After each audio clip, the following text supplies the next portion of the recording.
കറക്റ്റായിട്ട് അതൊന്നും കാലിന് മുട്ട് വളയത് ടയർ മേളുന്ന ഒരു കാര്യത്തിലോട്ട് ഇറക്കി ഇത് ഈ ഒരു ഹുക്കിൽ കെട്ടി വെക്കുവാണെങ്കിലും. ആദ്യം തന്നെ എൻ്റെ പേര് ഷാറൂഖ് എന്നാണ്. ഹസ്കോർണ ഇന്ത്യ പ്രൈവറ്റ് ഈ കമ്പനിയുടെ ഡെമോ സ്പെഷ്യലിസ്റ്റ് ആണ്. കേരള ആൻഡ് തമിഴ്നാടുമാണ് ഞാൻ നോക്കുന്നത്. അപ്പോൾ ഇത് മെയിൻ ഞാൻ പറയാൻ ഉദ്ദേശിക്കുന്നത് എൻ്റെ ഒരു ചെറിയൊരു എക്സ്പീരിയൻസ് ഞാൻ പറയാം കേട്ടോ. അതായത് ഹസ്കോർണ ബൈക്സ് ഉണ്ട്, അറിയാലോ. ഹസ്കോർണ എന്ന് പറയുന്ന വലിയൊരു കമ്പനിയാണ്. ഹസ്കോർണയ്ക്ക് landscaping, agriculture, motorcycle construction എന്ന് പറഞ്ഞിട്ട് ഒരു വലിയൊരു കമ്പനിയാണ്. അതാണ് സാറ് നേരത്തെ പറഞ്ഞതുപോലെ ആദ്യമായിട്ട് വെപ്പൺ ഫാക്ടറി എന്നാണ് ഹസ്കോർണ തുടങ്ങുന്നത്. അവിടെ നിന്നാണ് ജേണി ഇതുവരെ, അതായത് ഓട്ടോ മൂവർ, ലോൺ മൂവർ വരെ, ഓട്ടോമാറ്റിക് ആയിട്ട് നമുക്ക് ലോൺ കട്ട് ചെയ്യുന്ന ഓട്ടോ മൂവർ വരെ ഇന്ന് ഹസ്കോർണയിൽ അവൈലബിൾ ആണ്. ഓക്കെ, അപ്പൊ ഞാൻ എൻ്റെ ഒരു ബൈക്ക് ഉണ്ടായിരുന്നു, ഹസ്കോർണയുടെ ബൈക്ക് തന്നെയാണ്. ഇപ്പൊ ഇത് നമ്മൾ ഇങ്ങനെ പോകുന്ന സമയം ഒരിക്കലും ഒരു ആക്സിഡന്റ് പറ്റിയായിരുന്നു. റോയൽ എൻഫീൽഡുമായിട്ട് ഒരു ആക്സിഡന്റ് പറ്റിയായിരുന്നു.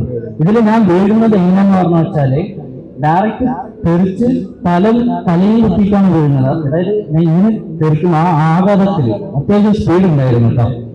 ആ ആഘാതത്തിൽ ഞാൻ തെറിച്ച് വീഴുമ്പോൾ ഡയറക്റ്റ് ആദ്യം ഇരിക്കുന്നത് തലയാണ്. അപ്പോ എനിക്ക് ബോധമില്ലായിരുന്നു കുറച്ച് സമയത്തിന്. പക്ഷെ ഞാൻ എന്താണ് ദൈവത്തോട് നന്ദി പറയുന്നതെന്ന് പറഞ്ഞു വെച്ചാൽ അന്നേരം എൻ്റെ കയ്യിൽ ഗ്ലൗ ഉണ്ടായിരുന്നു, ആ റൈഡിങ്ങിന്റെ ആ കിറ്റ്, അതേപോലെ ഹെൽമെറ്റ് ഉണ്ടായിരുന്നു. ഇന്ന് ഞാൻ വിചാരിക്കുന്നത് എന്താണെന്ന് വെച്ചാൽ അങ്ങനെ ഞാൻ ആ ഹെൽമെറ്റ് ഉപയോഗിച്ചില്ലെങ്കിൽ നിങ്ങളുടെ മുന്നിൽ ഇങ്ങനെ സംസാരിക്കാനൊക്കെ പറ്റുമായിരിക്കുമെന്ന് വരെ ചിന്തിച്ചു പോകുന്നുണ്ട് കേട്ടോ. അപ്പൊ അതിനുശേഷം വീട്ടിൽ നിങ്ങൾക്ക് ഒരു കടയ്ക്ക് ഇറങ്ങുമ്പോൾ പോലും ഞാൻ ഹെൽമെറ്റ് യൂസ് ചെയ്യാറുണ്ട് ഫോർ സേഫ്റ്റി. ഓക്കെ, പറഞ്ഞാൽ എന്താ പറഞ്ഞു വെച്ചാൽ സേഫ്റ്റിയെ കുറിച്ച് നമ്മളെ സേഫ്റ്റി എന്ന് പറയുന്നത്, അതായത് ചുമരുണ്ടെങ്കിൽ ചിത്രം വരയ്ക്കാൻ പറ്റുമെന്ന് പറയുന്ന പോലെ നമ്മളുണ്ടെങ്കിൽ ബാക്കി എല്ലാം ഉള്ളൂ അല്ലെ. ഏറ്റവും വലിയൊരു ഇൻവെസ്റ്റ്മെന്റ് ആണ്. നമ്മളല്ലെങ്കിൽ ഒരു പ്രോഫിറ്റും ഇല്ല. നമ്മൾ ഏറ്റവും പ്രോഫിറ്റ് വരുന്ന ഒരു ഇൻവെസ്റ്റ്മെന്റ് എന്ന് പറഞ്ഞാൽ നമ്മൾ തന്നെയാണ് അല്ലെ. അപ്പോ ആദ്യം തന്നെ തുടങ്ങുകയാണെന്നുണ്ടെങ്കിൽ നമുക്ക് ഈ മെഷീൻസ് ഉപയോഗിക്കുന്ന സമയത്ത് നമ്മൾ പലരും യൂറോപ്പിലൊക്കെ ഈ ഫോട്ടോയിലൊക്കെ കാണാൻ പറ്റും, അവരെന്ത് സെറ്റപ്പിലല്ലേ മുറിക്കുന്നത്. നമുക്ക് ഇതൊക്കെ കാണുമ്പോൾ എന്താണ്, ഇത്രയും ചൂട്ടത്ത് ഈ ജാക്കറ്റെല്ലാം ഇട്ടിട്ട് ഉപയോഗിക്കാൻ പറ്റുമോ എന്ന് തോന്നിപ്പോകും. പക്ഷെ ഇത് പ്രൊഫഷണലാണ്. ഇതാണ് ആക്ച്വലി ചെയിൻസോ നമ്മൾ ഉപയോഗിക്കുന്ന സമയത്ത് ഉപയോഗിക്കേണ്ടത്. നമുക്കറിയുന്നില്ല ലോകത്തിൽ ഏറ്റവും വലിയ ഡേഞ്ചർ ആയിട്ടുള്ള ഒരു പ്രോഡക്റ്റ് എന്താണെന്ന് അറിയോ? ചെയിൻസോയാണ്, അറിയോ? അതായത് ഇപ്പൊ ഒരു 10 ടോപ്പ് 10 ഡേഞ്ചറസ് മെഷീൻ இந்த വേൾഡിൽ നോക്കിക്കഴിഞ്ഞു വെച്ചാല് അതിലൊരെണ്ണം ചെയിൻസോയാണ്. പക്ഷെ ഇത്രയും വലിയ ഒരു ഡേഞ്ചർ ആയിട്ടുള്ള ഒരു പ്രോഡക്റ്റ് നമ്മൾ യൂസ് ചെയ്യുന്നതോ ഒരു കള്ളിമുണ്ടും അല്ലെങ്കിൽ ചെറിയൊരു പാന്റും ബൂട്ടും അല്ലെങ്കിൽ ഒരു ചെപ്പലൊക്കെ ഇട്ടിട്ട് ഉപയോഗിക്കുന്നവരൊക്കെ ഞാൻ കണ്ടിട്ടുണ്ട്. അപ്പൊ നമ്മൾ ഈ ചെയിൻസോന്റെ ഈ മരമുറിക്കാരുടെ സ്ഥലങ്ങളിലേക്ക് പോകുന്ന സമയത്ത് അത് കണ്ടിട്ടുണ്ട്. അത് കാണുമ്പോൾ നമുക്കൊരു പേടി തോന്നും. പക്ഷെ അവർ ആ കയറി പോകുന്നത് കാണുമ്പോൾ നമുക്കൊരു ആവേശമാണ്. എന്താ വെച്ചാൽ റിയൽ ഹീറോസ് അല്ലെ. മരത്തിലോട്ടൊക്കെ അങ്ങനെ ചാടി വലിഞ്ഞ് കയറിപ്പോയി അവിടെ മേലിൽ പോയി മരമൊക്കെ മുറിച്ചിട്ട് വീട്ടിൽ കാണുമ്പോൾ നമുക്കൊരു ആവേശമാണ്. പക്ഷേ സേഫ്റ്റി ആയിട്ടുള്ള സാധനങ്ങൾ നിങ്ങൾ ഉപയോഗിച്ചില്ലെങ്കിൽ എന്നും ഒരുപോലെ ആയിരിക്കണം എന്നില്ല. ഇന്ന് നമ്മൾ ഓക്കെയാണ് അല്ലെ, നമ്മൾ സേഫ്റ്റി നിങ്ങൾ സാധനങ്ങൾ ഉപയോഗിക്കാതെ കയറുന്നു, മുറിക്കുന്നു, വീട്ടുന്നു, എല്ലാം ആവുന്നു. പക്ഷെ എന്നാണ് ആക്സിഡന്റ് പറ്റുകയെന്നറിയില്ല. അതുകൊണ്ടാണ് അതിന് ആക്സിഡന്റ് എന്ന് പറയുന്നത്. ആക്സിഡന്റ് എന്ന് വേണമെങ്കിൽ പറ്റാം. ചെറിയൊരു നിമിഷം മതി നമ്മുടെ കണക്ക് കൂട്ടലുകൾ തെറ്റിപ്പോവാൻ. അത് നമ്മളൊരു വലിയൊരു ഇതിലോട്ട് മാറ്റിയെടുക്കട്ടെ. അപ്പോ ആദ്യം തന്നെ ഞാൻ പറഞ്ഞു വെച്ചാല് ചെയിൻസോസ് ഉപയോഗിക്കുന്ന സമയത്ത് ഉപയോഗിക്കേണ്ട സാധനങ്ങൾ ഹെൽമെറ്റ്. ആദ്യം ഹെൽമെറ്റ് എന്തിനാണ്? നമ്മൾ മുറിക്കുന്ന ചില്ലകളോ വേറെ എന്തെങ്കിലും നമ്മുടെ തലയിലോട്ട് വീണ് കഴിഞ്ഞു വെച്ചാല് നമുക്ക് തലയിലേക്ക് ആഘാതം തട്ടാതിരിക്കാൻ വേണ്ടിയിട്ടാണ് നമ്മൾ ഹെൽമെറ്റ് യൂസ് ചെയ്യുന്നത്.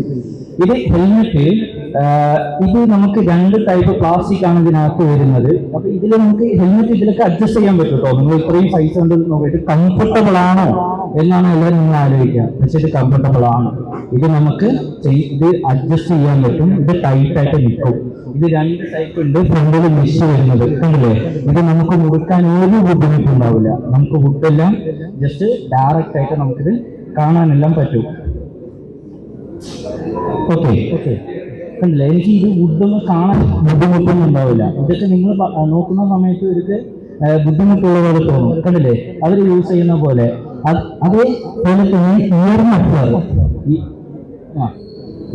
അതായത് ഇതിനകത്ത് ഇയർ മഫ്ലറും കൂടിയില്ല. ഇയർ മഫ്ലർ എന്താണെന്ന് വെച്ചാൽ നമുക്ക് ഈ ഡെസിബിൾ സൗണ്ട് എപ്പോഴും നമ്മൾ കാൽക്കുലേറ്റ് ചെയ്യുന്നത് ഡെസിബിളിലാണ്.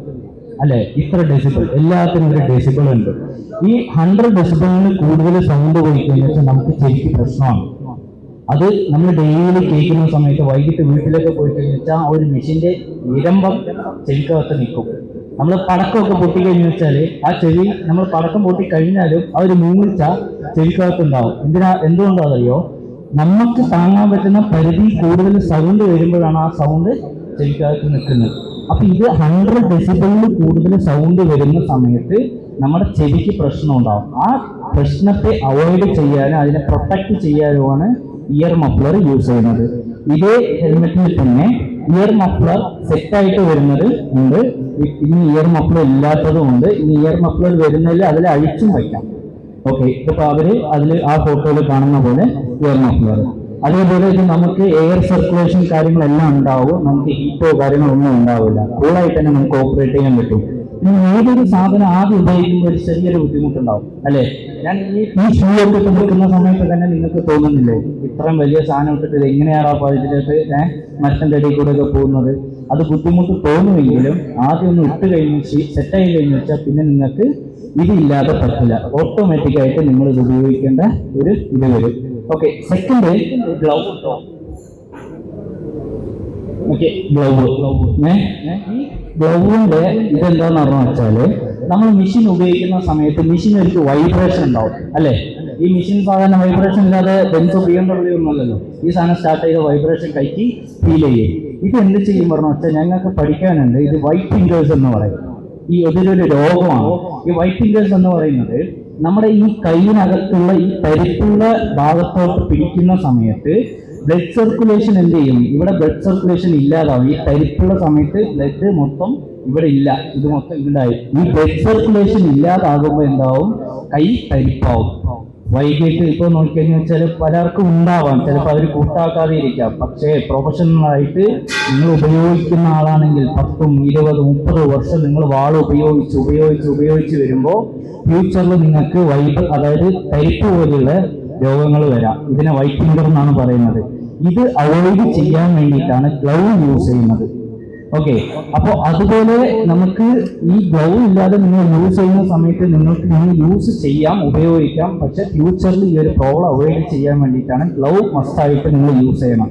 ഇപ്പൊ ഞാൻ ഇവിടെ ഒരാളുടെ അടുത്ത് സംസാരിച്ച ആളെന്തോ പോയെന്ന് അറിയില്ല, പുള്ളി ഇങ്ങനെ കൈ കാണിച്ചു തന്നിരുന്നായിരുന്നു. കൈ ഇവിടെ എനിക്ക് പൊട്ടിയിട്ടുണ്ട് എന്ന് പറഞ്ഞിട്ട് കാണിച്ചു തന്നു. അപ്പൊ ഞാൻ പുള്ളിയുടെ അടുത്ത് പറഞ്ഞു, സാർ ഇതേ സമയത്ത് നിങ്ങൾ ആ ഗ്ലൗ ഉപയോഗിച്ചതാണെങ്കിലോ? പുള്ളി തന്നെ പറഞ്ഞു, ആ ശരിയാണ്, പറ്റില്ലായിരിക്കും, പക്ഷെ ഉപയോഗിക്കാത്തത് കൊണ്ടാണ്.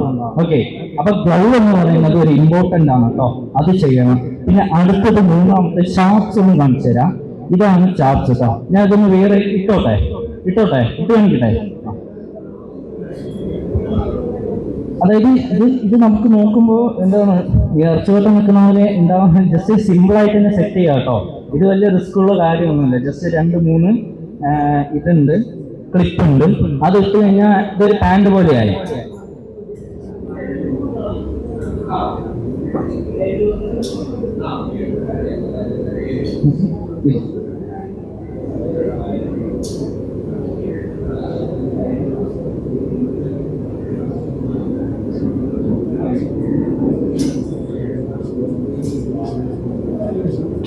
ഓക്കെ, യെസ്, ഇത് തന്നെയാണ് ഷാർട്സ് എന്ന് പറയുന്നത്. ഇവിടെയും കൂടെ കുറച്ച് ടൈറ്റ് ആക്കാനുണ്ട്, കുഴപ്പമില്ല. ഇത് ജസ്റ്റ് ഇത് വലിച്ചാൽ മതി കേട്ടോ, ടൈറ്റ് ആവും. ഇത്രയേ ഉള്ളൂ. ഓക്കെ, അപ്പോൾ ഇത് ഇത്രയേ ഉള്ളൂ. ഇതിനകത്ത് പോക്കറ്റ്സ്, നമുക്ക് ചെറിയ ടൂൾസ് കാര്യങ്ങളൊക്കെ ഇതിൽ തന്നെ വെക്കാം, ചെയിനി കാര്യങ്ങൾ ഇതിൽ വെക്കാം. ഈ ഷാർട്സിന്റെ ഗുണം എന്താണെന്നറിയോ? നമുക്ക് ആർക്കെങ്കിലും അറിയോ? ജസ്റ്റ് ഓപ്പണായിട്ട് പറഞ്ഞോളൂ. ചെയിൻസോന്റെ RPM അറിയോ? അതായത് റൊട്ടേഷൻ പെർ മിനിറ്റ്. ചെയിൻസോന്റെ പവർ എത്രയാണെന്ന് അറിയോ? അറിയില്ല അല്ലെ? എത്രയാ? 11,000. യെസ്, അതായത് ഐഡിയൽ സ്പീഡിൽ സ്റ്റാർട്ട് ചെയ്ത് നമ്മൾ മെഷീൻ ഇവിടെ നിലത്ത് വെച്ച് കഴിഞ്ഞ് വെച്ചാൽ അവന് 3500 അതിന്റെ RPM വരുന്നത്, എഞ്ചിൻ RPM. യെസ്, അപ്പൊ അതിന് RPM വരുന്നത്. അത് കഴിഞ്ഞ് വെച്ചാല് അതായത് റണ്ണിങ് പൊസിഷനിൽ അതിന്റെ റണ്ണിങ് സ്പീഡില് അതിന്റെ RPM വരുന്നത് 13,000 വരെ, 11,000 മുതൽ ചിലവര് 13,500 എല്ലാം വെക്കാറുണ്ട് RPM അല്ലെ? ഇത് എന്തിനാന്ന് പറയുമല്ലേ? പെട്ടെന്ന് പണി നടക്കാൻ ഈസി ആയിട്ട് കണ്ടിച്ച് കിട്ടാൻ വേണ്ടിയിട്ടാണ് ഈ RPM കൂട്ടി വയ്ക്കുന്നത്. RPM ഒരുപാട് നമ്മൾ കൂട്ടി വെച്ച എഞ്ചിന് ദോഷം വരും, അത് വേറൊരു കാര്യം, അതിലോട്ടൊന്നും നമ്മൾ പോകുന്നില്ല കേട്ടോ. അപ്പോൾ ഈ RPM വെട്ടുന്ന സമയത്ത് നമ്മൾ അറിയാതെ ഈ ഭാഗങ്ങളിലേക്കൊക്കെയാണ് നമ്മുടെ മെഷീൻ ഈസി ആയിട്ട് കൊള്ളുന്നത് അല്ലേ. നമ്മൾ ചെയിൻസ് ഇങ്ങനെ മുറിക്കുന്നു, വെക്കുന്നു, തട്ടുന്നു, ഇതെല്ലാം ചെയിൻസ് തട്ടുന്ന ഭാഗം ഇതെല്ലാം ആയിരിക്കും. ഈ ഒരു ഭാഗം ഇത്രയും RPM ഓടുന്ന ചെയിന് ജസ്റ്റ് ഒന്ന് മുട്ടി കഴിഞ്ഞാൽ എന്തായാലും മിനിമം 4-5 സ്റ്റിച്ചാണ്. നിങ്ങൾക്കറിയാം, പലർക്കും കൊണ്ടിട്ടുണ്ടാവും അല്ലെ. ഇവിടെ പലർക്കും മുറിക്കുന്നവർക്ക് എന്തായാലും 4-5 സ്റ്റിച്ച് ഇല്ലാത്തവരുണ്ടാവില്ല, മാക്സിമം വെട്ടുകാർക്ക് അത് ഉണ്ടാവും. അപ്പോൾ ഈ ഒരു ആക്സിഡന്റിനെ അവോയ്ഡ് ചെയ്യാൻ വേണ്ടിയിട്ടാണ് ഈ ചാപ്സ് എന്ന് പറയുന്നത് ഉപയോഗിക്കുന്നത്. പാൻസ് ഉണ്ട് കേട്ടോ, പാൻസ് ഉണ്ട്, ഈ ഇതിൽ കാണുന്ന പോലെ ഫുൾ കവർ ആയിട്ടുള്ള ജാക്കറ്റ് എല്ലാം ഉണ്ട്. ജസ്റ്റ് അറ്റ്ലീസ്റ്റ് ഇവിടെയൊക്കെ റബ്ബർ മുറിയാണ് അല്ലെ. റബ്ബർ മുറി മാക്സിമം, റബ്ബർ മുറിക്കുക എന്ന് പറയുമ്പോൾ കട വയ്ക്കല കൂടുതൽ, കട വയ്ക്കുക എന്ന് പറയുമ്പോൾ അടി മുറിച്ചിടുക കൂടുതൽ. അപ്പൊ കൂടുതൽ നമുക്ക് കാലിക്കലും മറ്റേ ഈ പാദങ്ങളിലേക്കും ഈ ഭാഗങ്ങൾക്കാണ്, ഇടുപ്പിന്റെ താഴത്തോട്ടാണ് ആക്സിഡന്റ് പറ്റുക. അത് അവോയ്ഡ് ചെയ്യാൻ വേണ്ടിയിട്ടാണ് ചാപ്സ് ഉപയോഗിക്കുന്നത്. ഇത് എന്ത് ചെയ്യും? ഓക്കെ, ചാപ്സ് ഉപയോഗിച്ചു, ഇതെന്ത് ചെയ്യും? യെസ്, ഇതിനകത്ത് എന്താണെന്നറിയോ, ഇതിനകത്ത് ഫുൾ നൈലോൺ റോപ്സാണ്. ചെറിയ കുഞ്ഞു നൈലോൺ റോപ്സ് ഉണ്ടാവും. ഇത് എന്ത് ചെയ്യുമ്പോന്ന് വെച്ചാൽ 13,000 RPM വരുന്ന മറ്റേ ചെയിനിന്റെ സ്പീഡിനെ ഇതിൽ പിടിച്ച് നിർത്താനുള്ള കപ്പാസിറ്റി ഈ ചാപ്സിനുണ്ട്. കാണാൻ ചെറുതാണ്, പക്ഷെ വലിയ ആക്സിഡന്റ് 13,000 RPM വരെ വരുവാണെങ്കിൽ, അല്ലെങ്കിൽ 11,000 മുതൽ 13,000 RPM വരെ വരുന്ന ആ ചെയിൻ സ്പീഡിനെ പ്രിവെന്റ് ചെയ്യാം. അതായത് ഇതിൽ നിന്ന് കാലിലോട്ട് അടി കിട്ടാതെ ഇതിൽ സ്റ്റക്കായി ചെയിൻ അവിടെ സ്റ്റോപ്പ് ആവും. അതിനു വേണ്ടിയിട്ടാണ് നമ്മൾ ഇത് ഉപയോഗിക്കുന്നത്. ഓക്കെ, ഇനി അടുത്തത് ഓക്കെ. അപ്പോ ചാപ്സിന്റെ കാര്യം ഇതാണ്. ചാപ്സിന്റെ ഡൗട്ടില്ലല്ലോ. അപ്പൊ ചാപ്സ് മെയിനായിട്ട്, അതായത് പാൻറ് ഈ സൈഡ് ഉപയോഗിക്കുക എന്നുള്ളത് വേറൊരു മെയിനായിട്ടുള്ള ഒരു കാര്യമാണ്. ഓക്കെ, അപ്പൊ അടുത്തത് മെയിൻ ബൂട്ട് അല്ലെ. നമ്മുടെ കാലാണ് മെയിനാണ്. നമ്മൾ നടക്കുന്നതും മുറിക്കുന്നതും കാലിലും ആക്സിഡൻസ് പറ്റാവുന്നതാണ്. മെയിൻ ചെയിൻസിന് വേണ്ടിയിട്ട് ഉത്പാദിപ്പിക്കപ്പെട്ട ഒരു ബൂട്ടാണ് ഇപ്പൊ ഞാൻ എത്തിയിരിക്കുന്നത്. കാണുമ്പോൾ നമുക്ക് ഒരു കട്ടിയൊക്കെ തോന്നുമെങ്കിലും ഇത് കട്ടിയാണ്. എന്താണെന്ന് വെച്ചാൽ അത്രയും RPM ഇപ്പൊ ഞാൻ പറഞ്ഞ ഇതേ RPM നിങ്ങൾക്ക് ചെയിൻ ബൂട്ടിൽ കൊള്ളുമ്പോൾ ബൂട്ട് ഒന്നും ആവില്ല, ചെയിന് അവിടെ ബ്രേക്കായി നിൽക്കും. ബ്രേക്കായി പറഞ്ഞാൽ വെച്ചാൽ അത്രയും RPM അത് അടിച്ചവിടെ നിൽക്കും, കാലിലേക്ക് ഒന്നും പറ്റില്ല. ഇത് നമുക്ക് അറൗണ്ട് 800 kg വരെ ഇതിനകത്ത് കയറിയാലും ഒന്നും സംഭവിക്കില്ല. ഇതിനകത്ത് സ്റ്റീലാണ്. ഇതിനകത്ത് എത്രയും ഹാർഡായിട്ടുള്ള മരം വീണാലും നമുക്കിത് താങ്ങാനുള്ള കപ്പാസിറ്റി ഈ ബൂട്ടിനുണ്ട്. ഓക്കെ, ബൂട്ട് ഇടുന്ന സമയത്ത് ആദ്യം നിങ്ങൾക്ക് തോന്നുമെങ്കിലും ഇതൊന്നും ആവില്ല. നിങ്ങൾ ഈ ഫ്രണ്ടിൽ വന്ന് നിങ്ങളെല്ലാം വന്ന് ഇവിടെ കയറി നിന്നേ, എനിക്കൊന്നും പറ്റില്ല. അത്രയും പ്രൊട്ടക്റ്റ് ആണ് എൻ്റെ ഈ ഷൂ. ഈ പ്രൊട്ടക്ഷൻ എന്തുകൊണ്ട് കൊടുക്കുന്നു പറഞ്ഞു വെച്ചാൽ, നിങ്ങൾ ഇത്രയും RPM പ്രൊഫഷണൽ മോഡലൊക്കെ ഉപയോഗിക്കുന്ന ആൾക്കാരായതുകൊണ്ട് അതിനെ പ്രൊട്ടക്ട് ചെയ്യാനുള്ള ഒരു ബൂട്ടാണത്. ഓക്കെ, ബൂട്ട് മസ്റ്റായിട്ട് നിങ്ങൾ ഉപയോഗിക്കണം. ഓക്കെ, ഇതെല്ലാമാണ് ഈ സേഫ്റ്റിയുടെ കാര്യം. പിന്നെ അടുത്തത് ഞാൻ ചുരുക്കത്തിൽ സ്പീഡായിട്ട് ഒന്ന് പറയാം, മെഷീന്റെ കാര്യം കേട്ടോ. അല്ല, എന്തിനെ സേഫ്റ്റി ഉപയോഗിച്ചു, മെഷീനും കുറച്ചുകൂടെ സ്മൂത്തായിട്ടെങ്കിൽ പണി നടക്കാൻ നമുക്ക് ഇതുണ്ടാവുള്ളൂ. അപ്പോ നമ്മുടെ ഹുസ്കോർണിയിൽ ഇത് നോക്കിയെന്ന് വെച്ചാല്, ഇത് നേരത്തെ ഞാൻ പറഞ്ഞ വൈബ്രേഷന്റെ കാര്യം. വൈബ്രേഷൻ ഇതിൽ മൊത്തം സ്പ്രിങ്സ് ആണ് വരുന്നത് കേട്ടോ. ഈ ഇപ്പൊ ഹുസ്കോർണിയിൽ നോക്കിയെന്ന് വെച്ചാല് അപ്പുറത്തും ഇപ്പുറത്തും താഴെ എല്ലാം സ്പ്രിങ്സ് ആണ് വരുന്നത്. ഈ സ്പ്രിങ്സ് എന്ത് ചെയ്യും പറഞ്ഞു വെച്ചാൽ വൈബ്രേഷൻ മാക്സിമം നമുക്ക് കുറവായിരിക്കും. സാധാരണ വേറെ മെഷീൻ പോലെ നിങ്ങൾ സ്റ്റാർട്ട് ചെയ്ത് താഴെ ഇട്ടിട്ട് നമ്മൾ നോക്കിക്കഴിഞ്ഞു വെച്ചാല് നമ്മുടെ മെഷീൻ കറങ്ങില്ല. വേറെ മെഷീൻ എല്ലാം ഇങ്ങനെ വട്ടത്തിൽ കറങ്ങും. ഇതാണ് സ്പ്രിങ്. ഓക്കെ, ഇവിടെ ഒരു സ്പ്രിങ് ഉണ്ടാവും, ഈ ഭാഗത്ത് ഒരു സ്പ്രിങ് ഉണ്ടാവും, ബാക്കിലൊരു സ്പ്രിങ് ഉണ്ടാവും. ഓക്കെ, അതായത് എഞ്ചിൻ സ്പ്രിങ്സിൽ കണക്ട് ചെയ്തിരിക്കുന്നതുകൊണ്ട് വൈബ്രേഷൻ നമുക്ക് കൈക്ക് കൊള്ളില്ല. Okay, clear. അതുകൊണ്ടാണ് ഈ വൈബ്രേഷൻ കുറയുന്നത്. മെയിൻ നേരത്തെ പറഞ്ഞ വൈബ്രേഷൻ എന്ന് പറയുന്നത് ഈ രോഗം അവോയ്ഡ് ചെയ്യാൻ വേണ്ടിയിട്ട് കമ്പനി പ്രത്യേകമായിട്ട് തയ്യാറാക്കിയതാണ്. അതായത് ഉപയോഗിക്കുന്നവരുടെ സേഫ്റ്റിക്കും കംഫർട്ടിനും വേണ്ടിയിട്ട് മാത്രമായിട്ട് മേക്ക് ചെയ്തിട്ടുള്ളതാണ് ഹസ്കോർണ. ഓക്കെ, അതേപോലെ നമുക്ക് ഇതിനെ ഇനീഷ്യ എന്ന് പറയുന്ന സമയത്ത് നമ്മുടെ ചെയിൻസ് എങ്ങനെയാണെന്ന് അറിയോ? സാധാരണ കയ്യിൽ നിന്ന് ഓട്ടോമാറ്റിക് ബ്രേക്ക് ആവും. എന്ത് ഫോഴ്സ്, അതായത് നിങ്ങളിപ്പോ ഉപയോഗിച്ചുകൊണ്ടിരിക്കുന്ന സമയത്ത് നിങ്ങൾ അതിന് വെച്ചാൽ ആ ഇനീഷ്യ ഫോഴ്സിൽ തന്നെ നമ്മുടെ ബ്രേക്ക് ഓൺ ആകും. ഇതാണ് ബ്രേക്ക്. ഓക്കെ, ഈ ഫോഴ്സിൽ തന്നെ നമ്മുടെ ബ്രേക്ക് സ്മൂത്ത് ആണ്. നമ്മൾ പരീക്ഷ നോക്കാം കേട്ടോ. ഇത് പെട്ടെന്ന് തന്നെ നമുക്ക് ബ്രേക്ക് ഓൺ ആകും. അതുപോലെ ഈ ഹെൽമെറ്റ്, വേറൊരു കാര്യം ഞാൻ വിട്ടുപോയതാ, ഹെൽമെറ്റ് ഉപയോഗിക്കാൻ വേറൊരു മെയിൻ എന്താണ് അറിയുക, കിക്ക് ബാക്ക്. ചെയിൻസോന്റെ ഈ ഒരു പോർഷൻ ഉണ്ട്. ഈ ഒരു പോർഷൻ നമ്മൾ മരത്തിലോട്ട് ഡയറക്റ്റ് കൊള്ളിച്ചാൽ ചെയിൻ കിക്ക് ബാക്ക് ചെയ്യും. ഈ കിക്ക് ബാക്കിൽ വരുന്ന ഡയറക്റ്റ് നമ്മൾ കട്ടാകുന്നത് നമ്മുടെ ഫേസ്, ഹെഡ്, ഈ ഭാഗമാണ് അതിൽ ആവുന്നത്. ഇത് അവോയ്ഡ് ചെയ്യാൻ വേണ്ടിയിട്ടാണ് നമ്മൾ ചെയിൻ, അതായത് ഹെൽമെറ്റ് യൂസ് ചെയ്യണം എന്ന് പറയുന്നത് കേട്ടോ. പിന്നെ ആ ചെയിൻ കിക്ക് ബാക്ക് ചെയ്യുന്ന തന്നെ ആ ഒരു ഫോഴ്സിൽ തന്നെ നമ്മുടെ ബ്രേക്കും ഓട്ടോമാറ്റിക്കായിട്ട് നമ്മൾ ഓൺ ആവും. ഇതിനെയാണ് ഇനീഷ്യ ഫോഴ്സ് എന്ന് പറയുന്നത്. ഈ ഫോഴ്സിൽ ഓട്ടോമാറ്റിക് ബ്രേക്ക് റിലീസ് ആവുകയും ചെയിനിന്റെ സ്പീഡ് നിൽക്കും. ബ്രേക്ക് അടിച്ച ചെയിൻ കറങ്ങില്ലല്ലോ, ചെയിൻ നിൽക്കുകയും പിന്നെ ഡയറക്റ്റ് കൊണ്ട ഹെൽമെറ്റ് ഉണ്ടെങ്കിൽ ജസ്റ്റ് അതിലൂടെ അങ്ങനെ പോയി എന്നല്ലാതെ നമുക്കൊരു അടിയും പറ്റുന്നില്ല, നമ്മൾ സേഫാണ്. ഓക്കെ, അതുകൊണ്ട് നമ്മൾ അത് പറയുന്നു. അതേപോലെ ചെയിൻ ബ്രേക്കും നമ്മുടെ ഇനീഷ്യ ഫോഴ്സ് ഉള്ളതുകൊണ്ട് ഈസി ആയിട്ട് ഓപ്പറേറ്റ് ചെയ്യാൻ പറ്റും. അതുപോലെ എർഗോണമിക് ആണ്, അതായത് എർഗോണമിക് എന്ന് പറയുന്ന സമയത്ത് നമ്മുടെ മനുഷ്യന്മാരുടെ ഒരു പൊസിഷൻ.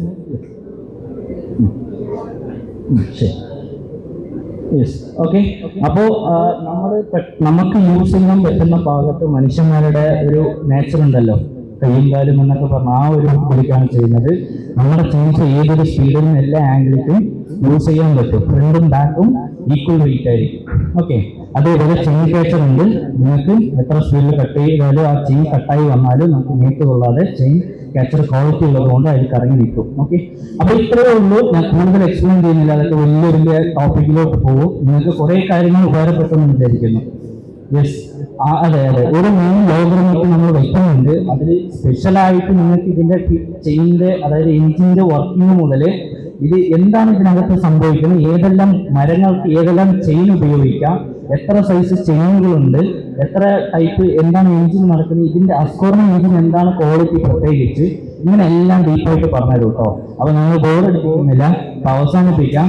അപ്പോൾ ക്ലാസ് ഉപകാരപ്പെട്ടു എന്ന് വിചാരിക്കുന്നു. അതുപോലെ നമ്മൾ അവിടെ എല്ലാം ഉണ്ടാവും. ഇതിൽ കഴിഞ്ഞ് ഈ ബ്രേക്കിലേക്ക് നിങ്ങൾ വന്നിട്ട് ചോദിക്കാം. യെസ്, എല്ലാവർക്കും ട്രെയിനിങ് ഉണ്ട്, അതുകൊണ്ടാണ് നമ്മൾ സ്പീഡാക്കിയത്. അപ്പൊ ആർക്കും ബോറടിച്ചില്ലെന്ന് വിചാരിക്കണം അല്ലേ? അല്ലല്ലോ അല്ലേ? ഉപകാരപ്പെട്ടാ? ഇല്ല, ഒന്ന് രണ്ടുപേരൊക്കെ ഇങ്ങനെ കൂട്ടുകാരൊക്കെ വിട്ടിരിക്കുന്നുണ്ടോ? Okay, anyway thank you. അപ്പോൾ നമ്മൾ അവസാനിപ്പിക്കുന്നു. ഇനി അടുത്തുള്ളവർക്ക് ഒരു അവസരം കൊടുക്കാം. ഓക്കെ,